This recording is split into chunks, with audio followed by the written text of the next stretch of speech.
Once in a while, you read a book that forces you to question your existence. Well, for anyone who has struggled marketing or advertising anything, the overflowing bounty of brilliant, evidence-based marketing essays in Eat Your Greens by APG London, edited by Wiemer Snijders, is such a book. First, let's talk about the problems marketing and advertising are facing today. Marketing and advertising are trapped in a paradox. Wanting to outpace competitors while growing a brand, but needing to keep the lights on, companies typically divert marketing resources away from long-term brand strategies in favor of short-term sales results. Also, from tactics to communication channels to tech-laden dashboards, there seems to be a million ways to employ and seemingly measure marketing and advertising for companies. So, unattached to any actual strategy, complication, quick hits, and ceaseless action are the guiding forces in advertising and marketing today.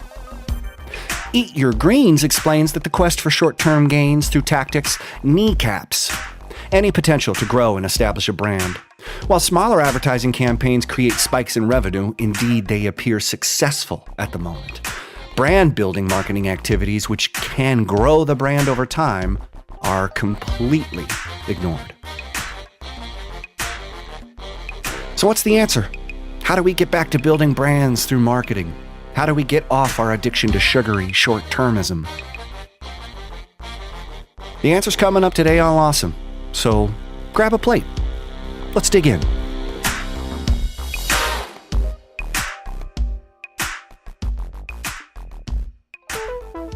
Lawsome, the podcast for law firms. Powered by ConsultWebs. Welcome back to Lawsome, the only podcast for law firms that's farm to fable, hand to snack crafted, and slow ghosted for invisible perfection. We're here to inform, educate, and entertain the legal community on the latest in personal and professional developments. I am Jake Sanders, the Little John of the ConsultWebs Sherwood Forest. And with me is Robin Hood himself, Paul Julius. Paul, we need to find some rich people around here to rob. We do. What ho, good sir? I know, but working from home is tough because I don't see a lot of folks, so... I robbed myself. I robbed myself twice yesterday. Yeah, actually, I robbed my kid. I'm starting to run a little thin. Yeah. And I'm like, take it easy on me. And I'm like, cut the lip service. I need to leave me alone. I gave myself a black eye. But I'm feeling better because I think I got what was coming to me. So I gave myself what I deserved. Anyway, what's on the show today? On the show today, we talk about strategy versus tactics and how marketing can grab the wheel. Then we dig in with author, master marketer, and international ad man extraordinaire Wiemer Snijders. Talk about the book Eat Your Greens and learn how lawyers can grow their brands. And then we take our guests to the grill with 5 questions we ask everyone. Pull up a plate. It's the Hot Takes Buffet. The Hot Take Buffet today is from Ben Breen on medium.com. It's called Marketing Strategy versus Tactics, the Difference and Why It Matters. A great, straight read that was just brimming with kind of a WTF vibe. Paul, you found this. Do you want to give it a rundown and tell us what your hot take is on this one? So this article is about something that Jake and I talk about a lot, the difference between marketing tactics versus a marketing strategy. Mm-hmm. Marketing is the process of identifying and satisfying customer needs in order to grow revenue, thereby profit and shareholder value. Mm-hmm. So strategy is a combination of things you need to do to hit one or more objectives limited by time and resources. A tactic is a technique, tool, or method you will adopt to hit a measurable result. So, in other words, and I love this, a tactic makes no sense if you don't know why you're doing it. A tactic is meaningless and worse than useless unless it's tied to an objective with measurable results. Mm. That's what this article is about. Yeah, which it seems like we have to explain this ? And you do, because a lot of people aren't sure what they're investing in. It starts and it says, the other day, a startup founder told me their marketing strategy is to get their product to go viral by hoping people would tell others about it. So that's more of like an optimistic hope. I don't think hope should be part of any marketing plan. Right. Optimism, have optimism. We should have some. I mean, that's cool, but you can't have a big gap where it's just like spend money, hope, and then result. Like that doesn't work. Yeah, and a lot. I think a lot. The strategy is doing stuff, and tactic. The hope is the number one tactic. But a lot of people are focused on communication channels. Like we have a Twitter strategy. No, Twitter just holds whatever you strategically deem important enough to communicate through that channel. It's a platform. So, and then, trying to separate those things in your head is maybe the first thing you need to do. And you have to figure out, okay, what really is something that would be a long-term brand building sort of strategic role? And then what are these things that I can do quick to go out there, make a big splash, get some of that intention, or get some of the, calls to actions, and responded to, direct response. So I think a lot of people are questioning how they balance that, how they come up with a strategy, what that looks like. And so this was a great read because it was so simple, because it was so short, and because it so eloquently outlined how you do marketing and what a strategy and a tactic is, and how the difference really matters. And once you start seeing this, it's like the sixth sense. Everywhere you go, you hear people talk about strategies that are actually tactics. Yeah. And I think for, most of the, particularly for legal, it can get even more confusing because, there can be a significant expense involved in some of these different methods of communication, whether it's, you're doing SEO for your website, you're going through Google ads, you're buying TV ads. Oh, yeah. You absolutely can have a strategy that only takes place on one of those platforms. Right. But, again, it can't be like, well, we're just going to film this commercial and throw it up there and see what happens. Not measuring That's it. Not a strategy. Got to connect it to the goals. Got to have a reason why you went out there in the first place. I think the thing that helps us a lot is when we try and do this stuff, we hypothesize. Basically, we say, if we do this, we think this is going to happen, and here's how we're going to measure it. And if we'll have a couple kind of milestones along the way, and here, if we see this, then it means everything's good. If we see this, it means everything's aren't good, and we need to think about something else. And if we see this, it means things are better than good. So, that's the part of the strategies. You need to look at these things a couple steps down the road. And you're not only saying, here's this creative thing, but you're also building in this kind of test and reaction to the results you might or might not get. And the reason why you decided to do it comes from strategic importance. Absolutely. That can be realized through a business goal. Like I want to measure sentiment, or whatever, likes or engagement. But unless I can find a way to connect that to signed deals or calls or actual leads, that's where you have to start thinking measurement wise, because you could have a lot of vapid vanity metrics that just make you feel good. And you go back and you say, smiles at 60 smiles an hour. We're doing 60 smiles an hour right now. And everyone's like, that sounds awesome. I'm super pumped. But you have to attach it to the goals, man. Like, did you make the business money? So it's hard, but without strategy and tactics being bifurcated in your, reality, you can get confused easy. And that's not a good place if you have money that you're trying to invest, because there's a lot of vultures and wolves that'll just jump up and take whatever and not give you the real kind of not so delicious advice that's in Eat Your Greens. And, you know, the sort of like, sorry, there isn't a silver bullet answer, you know, that Wiemer says later, you know. Deborah said it earlier, there is no easy button. But you can start thinking that there is one if you have tactics and strategies confused. So it's not only semantics here. It's do or die, and it's money on the line, and it's a lot of people thinking, well, marketing doesn't work. Oh, advertising, it just, you know what? It just doesn't work. You're not measuring it. You're just like what Paul was saying, you know?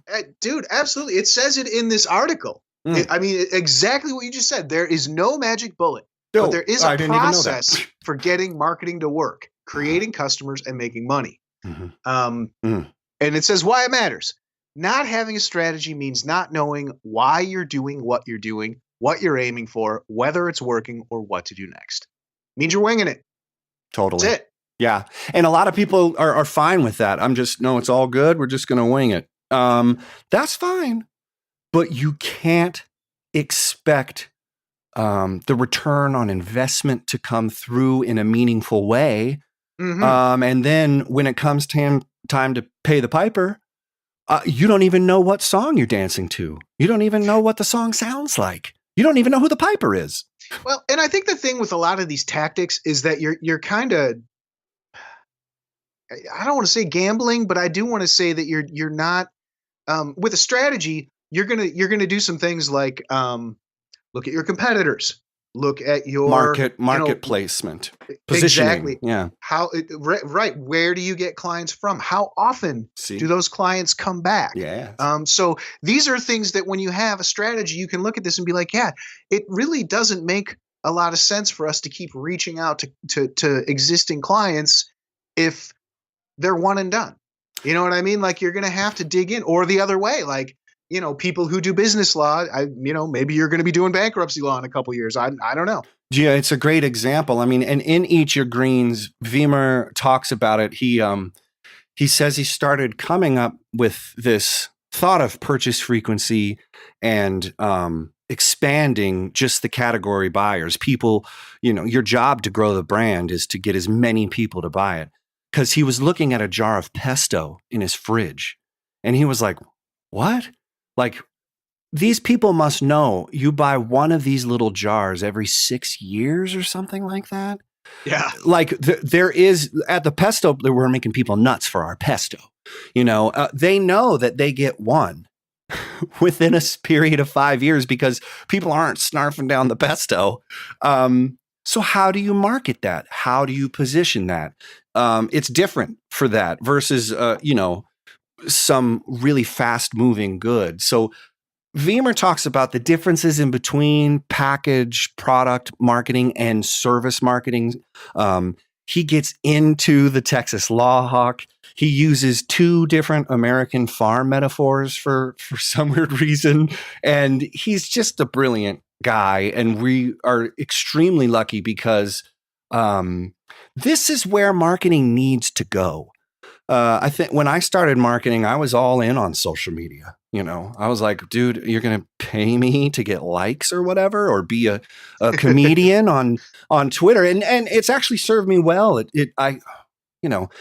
There's a part of that still matters as far as brand communication, but we're so elevated now, and law firms out there that are investing in marketing, your money is absolutely, it's so important to make sure that, you know, that return on investment is coming back.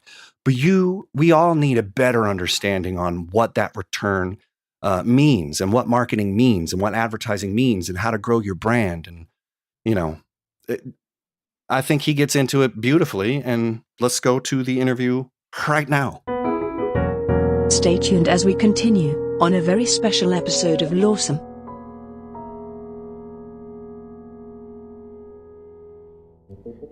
Any lawyer looking to grow their business online can generate more leads from their website by hiring ConsultWebs. After working with lawyers exclusively since 1999, we've tested thousands of web designs and marketing strategies, so we know what flips and what flops. For more information, visit www.consultwebs.com today. And now, a Lawsome interview. Wiemer Snijders is an author, editor, marketing consultant legend, and now partner of the Commercial Works, a UK and Netherlands-based marketing firm focused on brand growth, where they bring tools to capture and sustain value while balancing volume and profit. After reading his 2018 book, Eat Your Greens, a cornucopia of fact-based essays from the best minds in marketing today, it was clear we needed to have him on the show to help translate some of the commercial marketing insights for our legal audience. Wiemer, thank you for joining us today. You're welcome. My pleasure.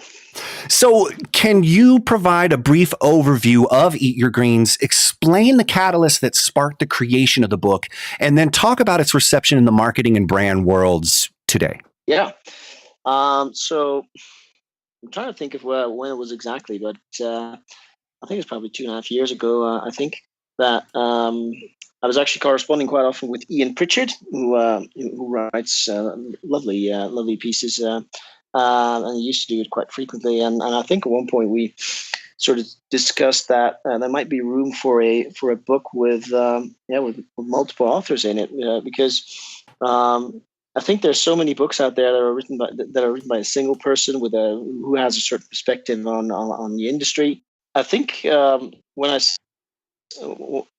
started reading and writing a little bit more about 10 years ago, after running into Byron Sharp's book, How Brands Grow, so progressively I started noticing that there's so many people sort of like me interested in more fact and evidence-based knowledge and how we can do a better job at marketing. And I think just a couple of years later, as I said, about 2.5 years ago, I said, well, actually, I think it's a lot more interesting for readers to learn stuff from various people with various backgrounds, expertise, experience, all that. So you just learn more from more people, because a single person only has only a limited amount of knowledge and experience. So sort of it wasn't the most original idea in the world, I suppose, but it seemed like a good idea to sort of combine some of these people, so you probably also notice them a little bit more. I think one of the bigger problems, not the people that are in your Eat Your Greens, but there's many more people, many others that write and speak that are not in the book. But it's like I sometimes compare it with making coffee. If I make coffee, I'm sure you guys have made coffee at one point in your lives. You sometimes leave a little heap of coffee grains on your sink. And there's just the worst way of cleaning that up is just by blowing the grains away, right? Because you can't see them if they're still there. I think that's a little bit that's sort of the same thing in our industry. There's tons of people that are saying smart things, but they're also just scattered out. So my idea for the book was really just to bring those people together a little bit more, so you would notice them more. And nice. Well, here we are 2.5 years later, and I'm still very happy and amazed that the people who are in the book were willing to contribute. I think they've all done an outstanding job, and while we were doing the book, you obviously hope that sort of that idea, of bringing a group of smart thinkers and writers together, sharing some of their ideas on how we could do a better job at marketing, it would resonate with people, and it's actually been it's been great. The reception so far. It's I think it's a book that sort of fits within our time in terms of how people like to consume knowledge and or read books. There's a lot of people out there that say they don't have time to make their way through a whole book, or just say, well, you hear stuff like, well, I've now read about 100 pages, and I think I sort of think where this is going to end up. But I still need to read 200 pages before I sort of make it, before I've made it through the whole thing. So one of the ideas for the book as well was to challenge the contributors to really quickly make their point. So write a piece that where one readers would quickly get the main idea and concepts. It wouldn't require much more than, say, 10 minutes of reading at most. I think, something like that. Yeah. and it needs to be fact based. So, and I think that's sort of that type of book where you can just dip in, dip out, where you don't really need to go from from front to back, from cover to cover, so to speak. Sort of fits well within a time where people are just, I think, more, just willing and wanting to just pick something up, read a little bit, learn a bit, and then being able to just put it down again. Yeah. Well, you kind of outline a really interesting point, because when I was eating the book, I was like, this is too much. I was like, I kept on going through there. There's like Mark Ritson, and then Shan, and then, all these people, like just hits after hits. And I was like, oh, I can't handle it. It was just like so full of information and inspiration, and made you question your whole life. And I was like, oh man, I should have read it at smaller doses, because I think I just like put a whole bunch of kale in my head, and I was like, interesting that you say the main point of it is coming from that Byron Sharp evidence-based marketing. You can't just say something. You have to support it with evidence. And I think our audience, lawyers, definitely love that. One of the things that I was trying to get at while I was reading the book, it seemed that a lot of Byron's work and a lot of Eat Your Greens sort of focuses around product marketing. And I don't know if, there is a difference in between services and products and how they're marketed, but a lot of this marketing research seemed to focus on packaged goods, things on shelves. For service marketers, thinking like lawyers with long-term sales cycles, buyers' decisions with huge personal costs. What's some of the insights that you think they can take away from? Because are they being compared on a shelf with their competitors, or is there some overlay here with product and service marketing? Well, I think yes, there are a lot of I would say similarities fundamentally. If you look back at one of the pioneers of evidence-based marketing, which is sort of my personal hero, is that's Andrew Ehrenberg. Andrew Ehrenberg, the founder of the Ehrenberg-Bass Institute for Marketing Science, was a statistician and marketing scientist. For over half a century, he made contributions to the methodology of data collection, analysis, and presentation, and to understanding buyer behavior and how advertising works. He started analyzing patterns in consumer purchasing in the late 1950s. And he already wrote about it in, I think his first paper was actually called The Pattern of Consumer Purchases in 1959. Yeah. And the thing was that in the earlier days, there was more data available from those types of industries, so retail and fast-moving consumer goods. So let's say what is described in How Brands Grow, which is sort of like an excellent summary of decades of work, essentially.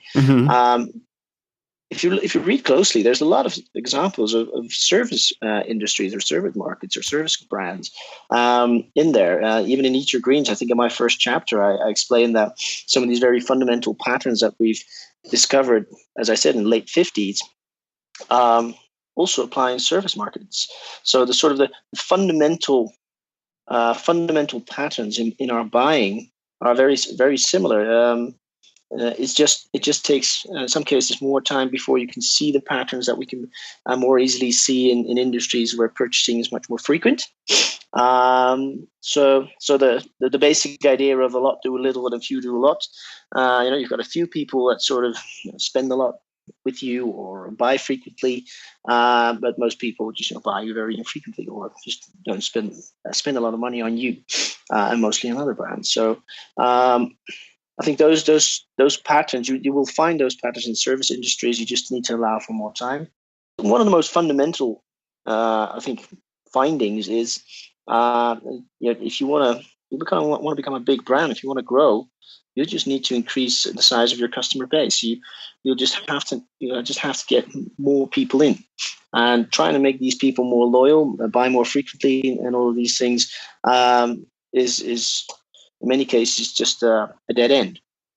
And it's because of that very simple pattern in our buying which I describe in the first chapter, the negative binomial distribution, where a lot of people do a little, a few do a lot. It's because of that. It's because of that pattern in buying. So you will see large differences in penetration, large differences in brand size between brands within an industry. And you'll see small differences in any loyalty metric that you can come up with. Now, that said, professional services is in a way different. I to be honest, I don't have a lot of research or data that I've looked at myself or analyzed myself, or just research that I've read in that area. But to give you an example, even for lawyers or even for marketing consultants like myself, you operate in. There's a lot of partitioning in the market itself, and many of these people operate in different subcategories. So it's not always as clear cut. Especially if the firms are not that big, you will not have a lot of data points with regards to any purchasing. So it's going to be hard to detect these patterns, and in some cases, these, especially if they're smaller firms, there will be firms that will have rather loyal clients. So there are firms obviously that are very dependent on one or two big clients. But whether that proves that you can grow your brand by focusing on just retention, essentially, keeping one or two big clients in and trying to squeeze every puck out of them. I believe it doesn't work that way. I think if you want to become a big law firm, if you want to grow, if you want to become a big marketing consulting firm, or any professional services firm, the rule that you'll need to get more clients in, just simply acquire new customers, new clients, will pan out and play out very similar as in other industries, but it may look a bit different and weird because indeed there are, I suppose, plenty of examples of very small firms that can make a living off one or two clients, essentially. Yeah, but if that person goes to get a Coke and never comes back, it's like, sorry. It's not a very sensible growth strategy, I suppose. And right. You never know what's going to happen. People die, move, get fed up. You're putting is it putting all your eggs in one basket? Is that what you say in English? Yeah, something like that. True that. Yeah. So I think if you compare the big to the big and the smaller law firms, maybe within a certain partition, you'll see that the main difference simply is the number of clients that they have. I don't think there'll be more loyals. But it's harder. It's harder to see that. Let's say it's also hard to collect that data. I think that's also, as going back to your point, your observation, that it might seem as if there's a lot of packaged goods or fast-moving consumer goods examples in the book, or in How Brands Grow. In the book, I mean, Eat Your Greens, or in How Brands Grow. But actually, right, maybe. But it's simply the fact of it. It's simply because there's so much more data and good data available. So I think it's more an issue of what's available and what we can analyze. As I said, some data sets may just be very small and tiny, so everything looks wobbly and doesn't really make sense. But the panel data is obviously based on huge data sets with a lot of data points. So Yes, yeah. So they make for good examples. Sorry. I agree. No. Sorry, I didn't mean to jump in, but I think something that our clients can relate to and our listeners can relate to is the single purchase. I think a lot of people use a lawyer once and that's it. I mean, hopefully you're not in a pattern of, being in car accidents with injuries or, declaring bankruptcy, right? So I think that's something that actually, our listeners can relate to very much. And there's one quote in the book where it says that brand owners will need to come to terms with this unbearable lightness of buying and realize that first and foremost, they should be concerned with reaching and nudging all those potential buyers. So that's kind of where it's at. It's not, sure, referrals are going to happen.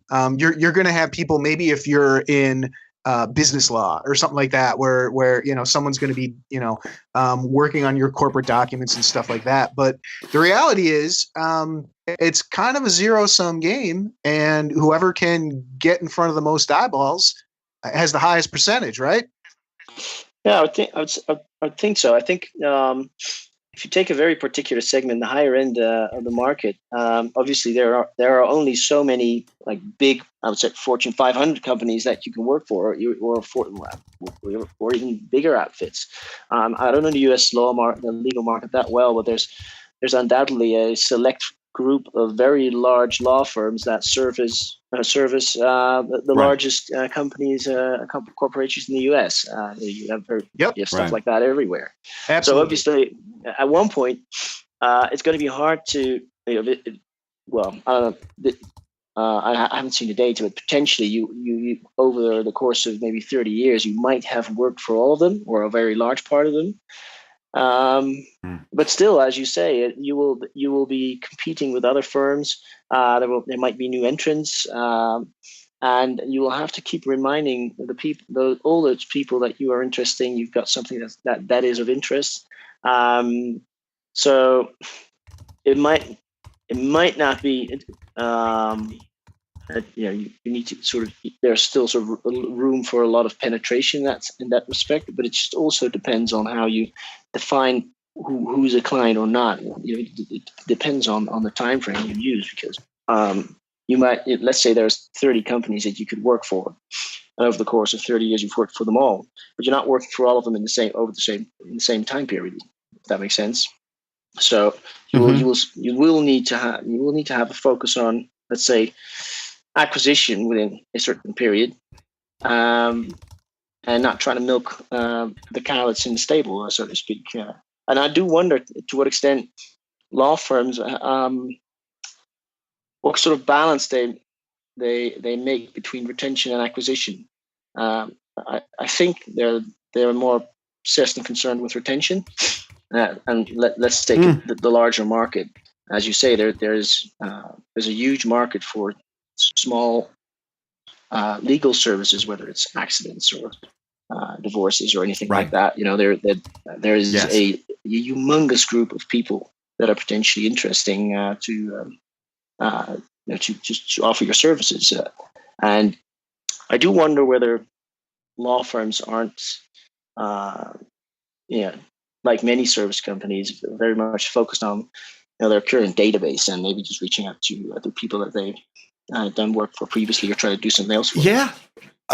Yeah, man. I mean, but that was a point of Eat Your Greens, where I started looking at my hands and seeing if they were see-through, because I was like, am I disappearing right now? Because the old version of me was like, you need to make your customers or your clients obsessed. We need loyalty ambassadors.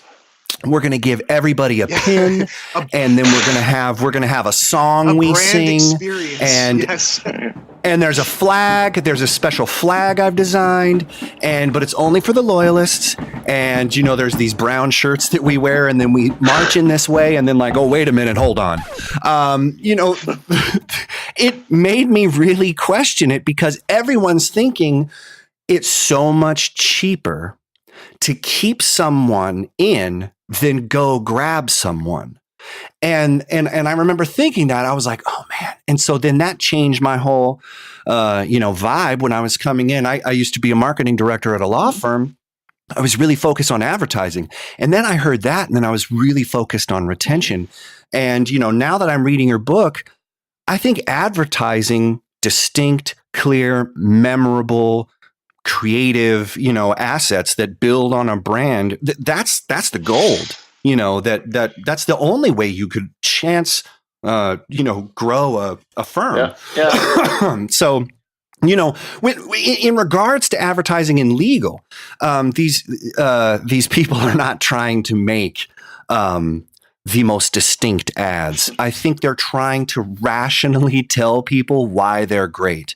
When I say combined, we have 200 years of experience in this law firm, and you're wondering if we have mummies on board, but I think lawyers and law firm marketers are obsessed with rational logical advertising, and they're not thinking of the emotional brand building stuff. So in regards to your insights from Each Green and all the work you're doing, what advice do you have for lawyers who are trying to be distinct, but they don't want to be dumb? I mean, is creativity stupid? I think a lot of people are like, well, I don't want to be dumb. I don't want to do a jingle or this or that, but a jingle could be huge. You know, Sure. What's your thoughts on advertising? Well, as I said, I'm not so familiar with the U.S. market in that sense, but are law firms advertising in mass media very often? Oh yeah. Oh, billboards, horrible billboards, like hurting a wreck. You know, and then that's it, the number. You know, but there's nothing. There's no branded assets. It just doesn't. It's all just grabbing for things, and I don't think it's building on things. Yeah, it's disruptive. Is what it is. It's a very disruptive approach to advertising. Just get in someone's face. But it also works. You know, law firms who do TV advertising get crazy amount of calls, and you know, our company does digital marketing. But you know, our clients who also do mass media, hand over fist, are getting more calls, more contacts, just because they're in the public eye. And I think a lot of people don't want to be in the public eye because the billboards just suck and that TV commercial sucks. You know, so no one wants to do it, which is sad, because there's plenty of opportunity to make a great advertisement, but I just don't think people know how. Yeah, I think the whole legal industry itself is not so familiar with advertising itself, and maybe they have a very particular perception of it being yes, I don't know, maybe cheap, dishonest, or fake. Here you go. I'm not really sure. There you go. But I think was it the Texas Hawk? Yes. You sent me something about the Texas Hawk, which were obviously clips from a young guy who really put in the effort to stand out and be distinctive. And I think, well, to be honest, I think he did a great job. I'm not really sure to what extent, what type of clients he will attract. In episode 31, Mike Whalen had this to say about the Texas Law Hawk. When he was at the conference, they asked him to stand up and talk about his experience making these commercials, right? And he got up and he talked about all the crazy things that happened in the Taco Bell thing and the Super Bowl and all this craziness. Right. And after this long conversation with lots of jokes and lots of fun, somebody raised their hand and said, okay, do you get any clients from this? And he laughed and was like, no, let's drink. You know, the answer is no. They asked him, what percentage of the people who call you are actual potential clients? And he was like, I don't know, 1 or 2%. So they said, well, what the heck are they calling you for? Why are these people calling you? He said, I don't know. A bunch of them want me to record their voicemails for their buddies, which is just like, I don't know what the business model is there, but on the other hand, he is being noticed and he's being distinct and he has his own very specific style. So, you know, that will not be for everyone, I suppose. And it will only work for a few bold hawk firms, I suppose. Yeah, hawk lawyers. Yeah, it's it will work for people of his age, relatively young people, and it will, well, maybe it fits his style, and I guess it's fine. But I indeed think that, you know, as you say, the firms that advertise seem to do well. And again, it's Andrew Ehrenberg, I think, who I'm not sure when he said it, but it's a very simple reminder, I guess, in terms of what marketing needs to be about. It's you need to be noticed, you need to be easy to buy, and you need to be thought worth it. And you know, it's sort of a very simple thing, but if you but it really is about that in terms of being noticed. So the legal hawk, is it not? Was it the legal hawk? Was the Texas Law Hawk? Texas Law Hawk. There we go. Yeah, Texas Law Hawk. Yeah, there you go. So you know, that will be noticed. But you know, there's many other ways. It's just making sure that you are being noticed, and that could simply be the fact that you are advertising. But obviously, being noticed has a certain component where you obviously, you know, it's fine to advertise, but you need to make sure that people pay attention to the ad. An ad that's not being, if nobody pays attention to your ads, you might as well not advertise, obviously. So you will have to think about how you will be noticed, how the ad itself will be noticed, but you don't have to do crazy things. I think also, I wonder, because I don't know it, I wonder to what extent firms sort of research and investigate what comes to mind when people think of their industry or their category. So what are the things that people think about when they think of not necessarily a law firm, but even a little bit more specific? So give me an area. Could you guys give me? Yeah, personal injury. Area? Sure. Yeah. Car So what do people think of when they think of personal injury and any legal matters related to that? What are the things that people think of, and to what extent are you putting those things into your messages? It's that's the idea of category entry points. That's how Byron Sharp and Jenny Romaniuk call them. But it's just, what do people think of when they think of what you can offer them? And maybe not so much, because I think a lot of service advertising is very much about, this is who we are. We've been here for 100 years, right. And look, we're really good at this stuff, and it's a very inside out way of reasoning. We're just telling people what the firm can do for you. But I do wonder whether there might be some value in just addressing a little bit more of the things that people, what their clients actually say or think when they think of that category. That will make it more relevant. Well, we did a poll, and we said how many people ask about the client experience at your firm, and it was almost like 60% of lawyers to have no plan to ask their clients like any question besides like where can I send you the check or So great thoughts. So in your book, and speaking more towards the law and the legal industry here, in America, Gareth Price was talking about complexity rising inside an ecosystem, and then it portends a bubble. And then when you're in the bubble, marketing within it is just sort of less and less effective because it's just so complex.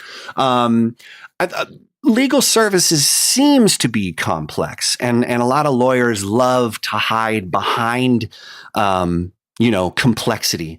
So I'm trying to think that a law firm director, somebody who's trying to help grow their business, they're not sure if they should invest in tech. Should they invest in marketing software? Should they be, hiring, the best, most law hawkish lawyers? Should they have blockchain holodecks? I don't even know if they know what those are. I think that's on Star Trek. So I think a lot of people are confused about how they're supposed to be growing their brand in general. So if people are seriously trying to grow the brand, I think that people have an idea that they have an idea of what their marketing strategy is, but it isn't a strategy. They're all just obsessed with tactics and activities.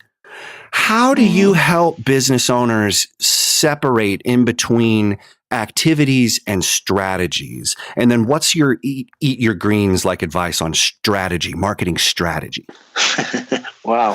So we'll be here until then, okay? No. I mean, get in, support your evidence, and then get out. Well, there's this sort of a cliche about strategy, which is strategy is about sacrifices, about making is first and foremost about the things that you will not do. It's something you hear often, rightly so. And the only way where you can decide not what you what you won't do. So essentially, sort of the choices you will make. And the arguments, therefore, or the ideas that upon which that strategy is based, requires you to look around and to make sense of the world around you. So indeed, are we seeing that certain type of services are moving towards AI supported or services, or just being done by computers? And obviously, I think that's one of the things in the legal market where you're seeing that a lot of work that used to be done by lawyers, by people, can now be done by an algorithm. True. I'm not sure, but JP sent me a note recently about I think the first court case being won by something that was done by an algorithm. I'm not really sure, but you might be closer to that than I am. But sure enough, there are developments where we're seeing that the way work is done is shifting, and that might be due to technology or something else, obviously. But the whole idea that you look around and make sense of what's going on around you, which Mark Ritson would probably call market orientation, is indeed sort of the first step that you need to go through if you ever want to come up with a sensible strategy. Because once you've sort of done your research, that can be sort of very extensive or less extensive, which is if you've painted a picture of the world outside, you can determine what your place will be, in it. Essentially, because as a firm, as a law firm, or as a car maker, or as a shampoo producer, in all of these cases, you will be better at certain things, and you will be less good at others. So that could be the type of services that you can offer, the geographical presence that you might have within a certain region, et cetera. And based upon those capabilities that you have as a firm or as a company, you will make decisions on what you will offer to the market, and chances are that to a certain extent that will be different from your competitors. On the other end, the legal market might be more homogeneous than other markets. Is that the right word? Homogeneous? Yep. Yeah, I think so. Yeah. But I think there is still enough variety, and there are still some very hard choices you will need to make on how you will play the game, and that's essentially how you come up with your strategy, which should be something very simple. It shouldn't be like a 30-page document. Ideally, it's something that you can express quite quickly, simply. But it is very important that it's based on what you see happening around you. So indeed, if it's going to be blockchain based or whatever, you will need to make a decision to what extent you will adapt, or very specifically choose not to do that. Maybe because you see an opportunity in the market for non-blockchain based legal services. If you understand what I mean. Yes. And that's the whole idea. And indeed, I think. And this is not just legal. You see this everywhere. It's people jump into tactics and then just forget about that very essential first part, which I just described. It's and that can make it, that can make something that is complicated. And I think that's sort of the thing you need to sort of prevent. It's human behavior, markets are typically complex. We should make it complicated, and this is obviously one of the ways for you to at least handle that to a certain extent. But hey, there's still a lot of stuff out there, and competitors trying to cut you off, and and a lot of randomness. So there's no silver bullet success strategy in that sense. I'm glad you brought up competitors, because that was something I was curious about. That I think something that is kind of close to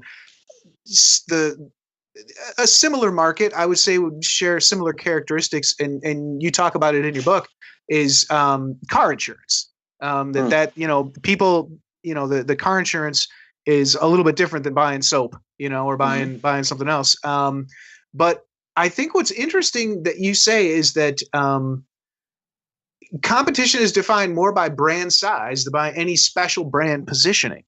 So, when you're talking about some of these things, to simplify, I guess, when we're talking about, if we're looking at competition, and you want to make a simple assessment, and I know this is really oversimplifying, but That's what it's at, right? I mean, just getting in front of everybody else when they need a lawyer, and those people who are bigger, obviously that's going to be your biggest competition, right? Or am I missing something? Yeah. Well, I think if I just take myself as an example, there are very large firms out there that do marketing consulting. And the commercial works is a relatively small or very small company. So there will be to a certain extent, I would be able to offer the same services as the large companies, and to another extent, I will not be able to offer the same services for various reasons, and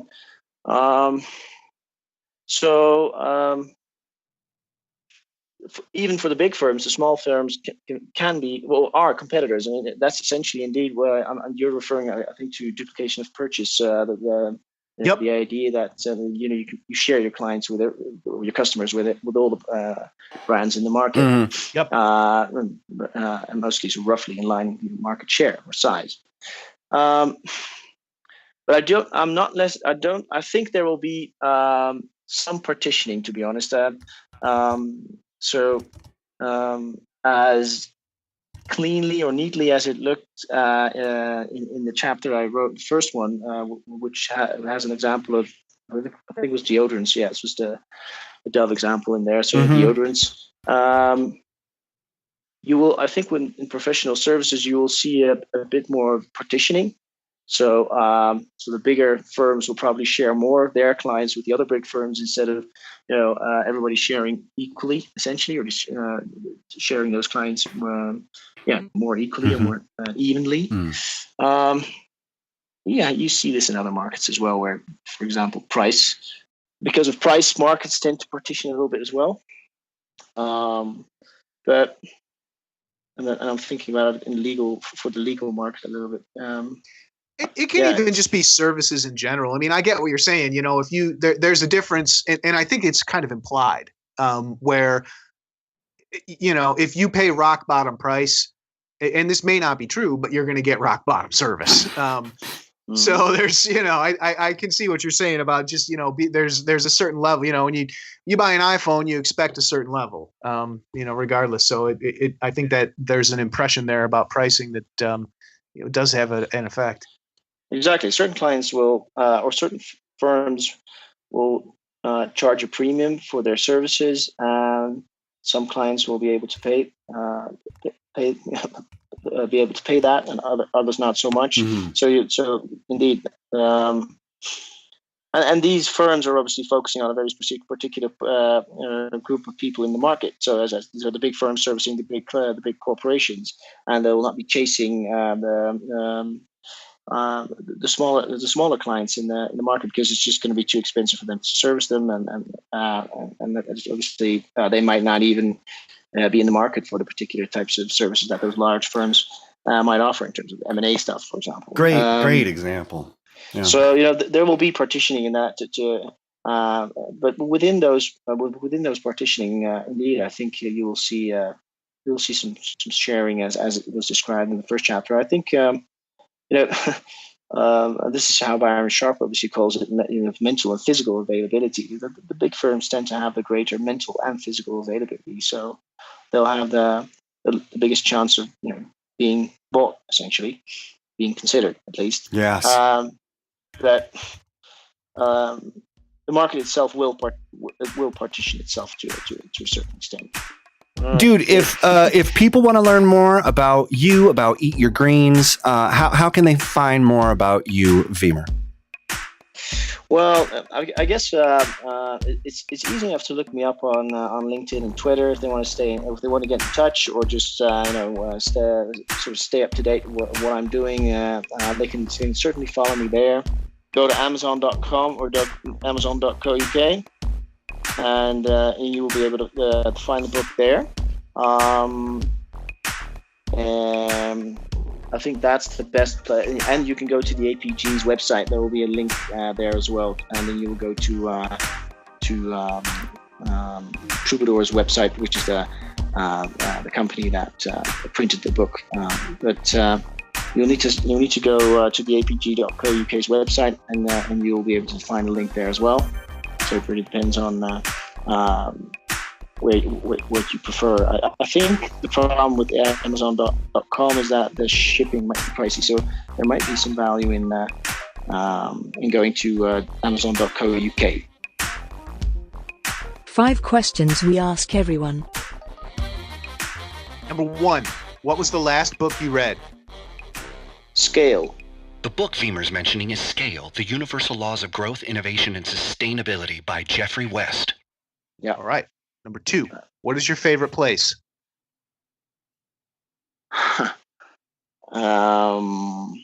Country or city or what? It's up to you, man. Totally up to you. Yeah, could be mental, could be physical. We're not going to be like researching and checking up on it. Yeah, be like, he lied to us. That's it. I was there. He wasn't there. I just visited Iceland. I must say that's really up there, to be honest. And Sydney, otherwise. So nice. Sydney as a city, Iceland as a country. Nice, okay. Man. You just got huge props because our boss is actually from Iceland. So. Oh wow! Yeah, it's a beautiful country. Very special. Absolutely. Cool. All right, number 3. What sites, blogs, newsletters, or podcasts do you regularly check in with? Wow, that's a good one. What do I visit regularly aside from the news thing? I like Jason Collins' blog. So Jason Collins is a behavioral economist. Yeah, economist. Yeah. Okay. I like his blogs. Is there anything else? Yeah, I just love Twitter. So I that's really my go-to place if I want to find new interesting stuff. So I'd probably say just Twitter is really my go-to thing. To be honest. Yeah, we're with you on that one. Yeah. Number 4, if you were stranded on a desert island and could only pick one condiment to take with you, what would it be? Wow. Champagne. Nice. I'm hanging out with you. That's wildly optimistic. This man has priorities. Okay. Number 5, and we've reached the end. After a long day or a long week at work, how do you relax and unwind? I'm actually currently in Les Arcs in France. I'm snowboarding, so that's probably the sort of thing I'm going to do after I hang up with you guys. For show notes, links, and info, go to thelawsomepodcast.com or follow us on Twitter or Facebook. Be sure to leave us a review and rating in iTunes or wherever you find the you listen to. Until next week, stay lawsome.